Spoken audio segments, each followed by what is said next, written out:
There are so many different ways that people will find their own path to success. You know, for some of us that means college, for some of us it means skills. And we have a lot of programs where we want to make sure people have the skills they need to be successful, recognizing that while college is great for some, it's not exactly the right answer for everyone.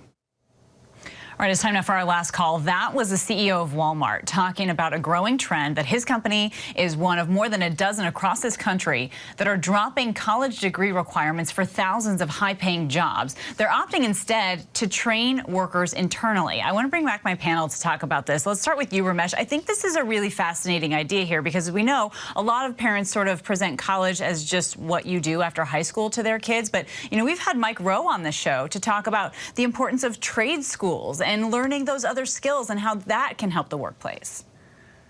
Yes, I think we're in the middle of an overdue reassessment of this question of whether it's right to sort of tell everybody that the only path to success is the traditional college diploma. And we're seeing that in the private sector. We're seeing it in governments. Governments in Pennsylvania and Maryland have also been dropping some of these college requirements for government jobs. Because you don't want to be screening out people who can do the job well. If you do that, you're just stifling opportunity. And let's talk about the money factor in this, Christina. I mean, kids are leaving school with so much debt right now. This is coming at a time when some private universities reportedly could cost, $90,000 a year for tuition. Yeah, I think that there's two things that we can celebrate here. One is that there is great opportunities for people that have real life skills and on-the-job experience to be able to grow in their workplaces. That's great for those employers and those workers. And the last thing we need to make sure we're doing is making sure college is more affordable for everyone, because still the majority of jobs, new jobs in this country, do require a college degree. They do. And so, Mike, does an idea like this, to hire people, train them internally, they don't need a college degree, does an idea like that undermine the value of higher education?